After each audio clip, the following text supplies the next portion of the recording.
আসসালামু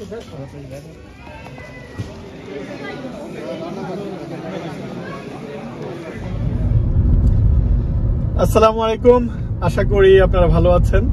আজ আমাদের মসজিদে পটলাক ইফতার, অর্থাৎ আমরা বাসা থেকে যে যার খুশি মতো ইফতার আইটেম নিয়ে যাব, তারপর সবাই মসজিদে বসে একসাথে ইফতার করব। সেই পটলাক ইফতারের এনভায়রনমেন্টটা শেয়ার করব আজকের এই ভিডিওতে। আশা করি আপনাদের ভালো লাগবে।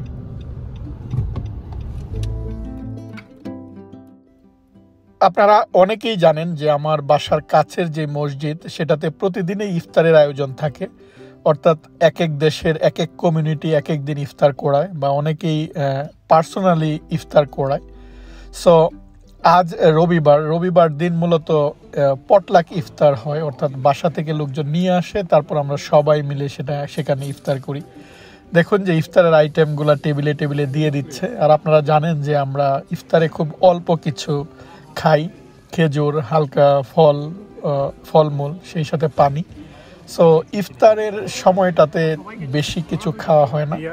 আর ইফতার শেষে তারপর আমরা মাগরিবের নামাজ পড়ার জন্য সবাই হল থেকে মসজিদে যাই, এবং মাগরিবের নামাজ পড়ার পর তারপর সবাই মিলে এসে একসাথে ডিনার করি।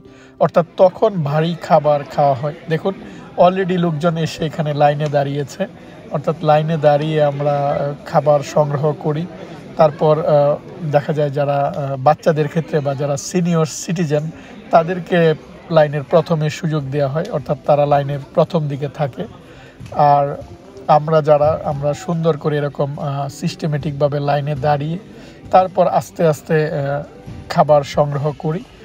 আর আজকে যে আইটেমগুলো ছিল, অর্থাৎ লোকজন যে আইটেমগুলো নিয়ে আসছে, সেটা আমি আপনাদেরকে একটু দেখানোর চেষ্টা করি। সো ইফতারের একটা কমন আইটেম হচ্ছে যে আপনার এখানে নান, সেটা থাকেই। আজকেও দেখলাম যে কেউ একজন এরকম সুন্দর নান রুটি সেটা নিয়ে আসছে। তারপর বাসা থেকে দেখুন একদম যেই রান্না, মাংসটা দেখুন, এটা হচ্ছে কলিজা রান্না করে নিয়ে আসছে। তারপর বিরিয়ানি অনেক বাসা থেকে অনেকেই নিয়ে আসছে, অর্থাৎ এরকমভাবে তারা। তারপরে মুরগি রান্না করে নিয়ে আসছে, পাস্তা নিয়ে আসছে। সো বিভিন্ন কিছু নিয়ে আসছে, সেটাই আমরা শেয়ার করে, অর্থাৎ যেদিন পটলাক ইফতার হয় সেদিন আমরা শেয়ার করে সেটা খাই। আর বাচ্চারা যেহেতু পিৎজা পছন্দ করে, বাচ্চাদের জন্য কেউ একজন পিৎজা নিয়ে আসছে। সো বাচ্চারা দেখলাম খুব মজা করে পিৎজা খাচ্ছে, সেই সাথে বড়দেরও কিন্তু পিৎজা পছন্দ, তারাও পিৎজা খেতে পছন্দ করে। আমি যে খাবারগুলো নিলাম সেটা আপনাদেরকে একটু দেখাচ্ছি। তারপর খাবার শেষে এখানে কেক ছিল, তারপর মিষ্টি ছিল, সেই সাথে পায়েস ছিল। সো অনেক আইটেম ছিল, অর্থাৎ এক একজন এক এক আইটেমটা নিয়ে আসছে। সেই এনভায়রনমেন্টটা খুবই সুন্দর, এবং আমরা নিজের মতো করে মজা করে খেয়েছি। আর আমি যেটা নিয়ে গিয়েছিলাম সেটা আমি আপনাদেরকে একটু দেখাই। সেটা হচ্ছে আমি কিছু ফ্রুটস নিয়ে গিয়েছিলাম, যেহেতু আমরা ইফতারে ফ্রুটস খেতে পছন্দ করি, তাই আমি তরমুজ নিয়ে গিয়েছিলাম, খেজুর, সেই সাথে বাসায় রান্না করা হালিম নিয়ে গিয়েছিলাম। সো এই হচ্ছে আমার ট্রেতে সাজানো যে জিনিসগুলা, সেটা আমি মসজিদের জন্য নিয়ে গিয়েছি, সেই সাথে ফ্রুটস। আর এই যে সুন্দর করে ট্রেতে দেখুন, এখানে যেহেতু আমাদের পরিষ্কার করার লোকের অভাব, তাই আমরা ওয়ান টাইম ট্রে বা বক্সগুলাই কিন্তু বেশি ব্যবহার করি, যেটা আপনার ব্যবহার শেষে ইজিলি ট্রেশ করে দেয়া যায়। আর সেটা আমরা কিনি হচ্ছে এই যে ডলার ট্রি। এখানে $1 বা ইদানিং দেখা যায় যে 1.25 প্রাইজে এরকম আপনার প্লেট, গ্লাস, বাটি, এই জিনিসগুলো পাওয়া যায়। তাই আমি যেহেতু ওয়ান টাইমে ট্রেতে করে নিয়ে যাব, তাই ডলার ট্রিতে গিয়েছিলাম, সেখান থেকে এই ট্রেগুলো নিয়েছি। দেখুন এরকমভাবে আপনার ট্রে পাওয়া যায়, যেটার মূল্য হচ্ছে $1.25। সো দেখা যায় আমাদের যখন কোনো পার্টি হয় বা পটলাক পার্টি হয়, তখন আমরা এরকম ট্রেতে জিনিসগুলো নিয়ে যাই, বা পার্কে বসে আমরা একসাথে খাওয়া দাওয়া করি, বা ওয়ান টাইম প্লেটগুলো আমরা নিয়ে যাই। তারপর সেটা যেই গার্বেজ করে ওখানেই আমরা রেখে চলে আসি। সো এটা হচ্ছে এখানকার সিস্টেম। যেহেতু আমাদের দেশের মতো আপনি খুব সহজে এখানে কাজের লোক পাবেন না।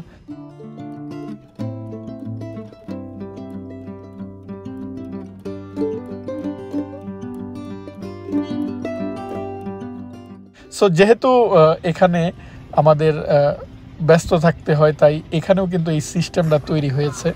তারপর আপনি নিজেই মূল্য পরিশোধ করে জিনিসগুলো বাসায় নিয়ে আসবেন।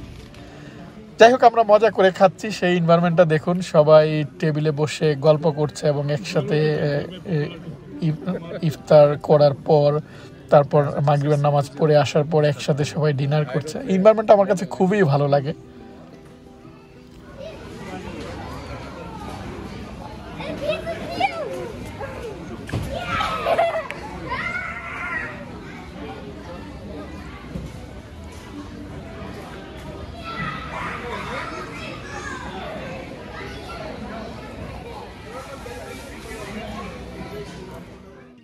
আমেরিকা আসার পর থেকেই যখনই রমজান মাসের এই এনভায়রনমেন্টটা দেখি, অর্থাৎ রমজান মাসটা আমার খুবই ভালো লাগে। এবং আমেরিকার প্রায় সবগুলা মসজিদেই এরকম ইফতারের আয়োজন করা হয়। যেখানে হয়তো মুসলমানদের সংখ্যা বেশি, সেখানে প্রতিদিনই ইফতারের আয়োজন থাকে। আর কোথাও কোথাও হয়তো শুধুমাত্র ছুটির দিন, অর্থাৎ শনি রবিবার এরকম আয়োজন করা হয়। আবার অনেক মসজিদে আমি দেখেছি যে রমজান মাসের শেষ 10 দিন এরকম আয়োজন থাকে। অর্থাৎ এরকম আয়োজন থাকি এবং লোকজন খুবই এনজয় করে, বাচ্চারা খুবই এনজয় করে, সবার সাথে সবার দেখা হয় এবং এটা খুবই আনন্দের একটা মুহূর্ত। দেখুন, রমজান মাসের এরকম একটা এনভায়রনমেন্ট, সেটাই আমি আপনাদের সাথে শেয়ার করছি।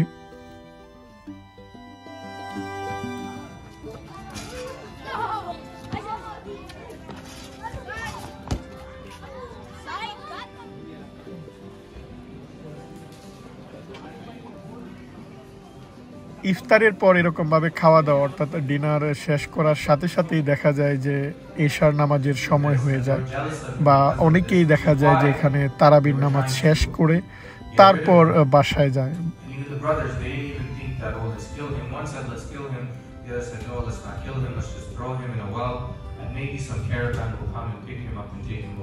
Which is what happened. Caravan came, they sold him.